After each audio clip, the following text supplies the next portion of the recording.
தென்காசி மாவட்டம் பழைய குற்றால அருவியில் பொதுமக்கள் மற்றும் சுற்றுலா பயணிகள் நீராடும் நேரம் காலை 6 மணி முதல் மாலை 8 மணி வரை நீட்டிக்கப்பட்டுள்ளது என மாவட்ட ஆட்சியர் கமல் கிஷோர் அறிவித்துள்ளார். கடந்த சில தினங்களுக்கு முன்பு பழைய குற்றாலத்தில் ஏற்பட்ட வெள்ளப்பெருக்கின் காரணமாக சிறுவன் ஒருவன் உயிரிழந்த சம்பவத்தை தொடர்ந்து பழைய குற்றால அருவியில் குளிப்பதற்கான காலவரையறை விதிக்கப்பட்டிருந்தது. இந்த சம்பவத்தை தொடர்ந்து பழைய குற்றாலத்தில் காலை 6 மணி முதல் மாலை 5:30 மணி வரை சுற்றுலா பயணிகள் குளிப்பதற்கு அனுமதிக்கப்பட்டனர். இந்நிலையில் தற்போது பல தரப்பினரின் வேண்டுகோளுக்கு இணங்க மாவட்ட நிர்வாகம் சுற்றுலா பயணிகள் குளிப்பதற்கான நேரத்தை நீட்டித்துள்ளது. மேலும் பழைய குற்றாலம் வனத்துறையின் கட்டுப்பாட்டின் கீழ் கொண்டு செல்வதற்கான நடவடிக்கைகளும் எடுக்கப்பட்டு வருவதாக தகவல்கள் வெளியாகியுள்ளது.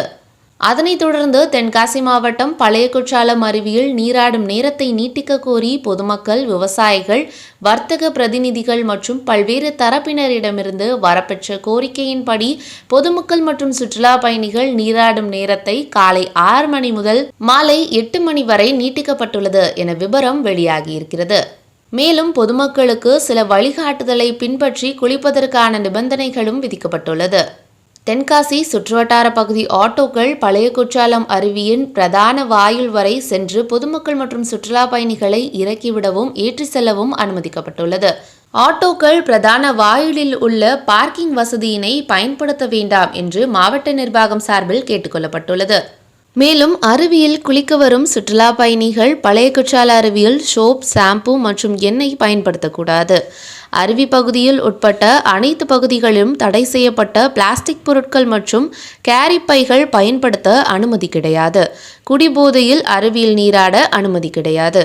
பழைய குற்றால அருவியில் மேல் பகுதியில் ஏற்படும் நீர்வரத்து மற்றும் வெள்ளப்பெருக்கின் அடிப்படையில் சூழ்நிலைக்கு ஏற்ப நீராடுவதற்கான அனுமதி காவல்துறையினரால் தற்காலிகமாக நிறுத்தி வைக்கப்படும் என்ற விபரமும் வெளியாகியிருக்கிறது. மேலும் காவல்துறை மூலம் வழங்கப்படும் வழிகாட்டுதலை பொதுமக்கள் பின்பற்ற வேண்டும் என்று மாவட்ட நிர்வாகம் சார்பில் கேட்டுக்கொள்ளப்பட்டுள்ளது.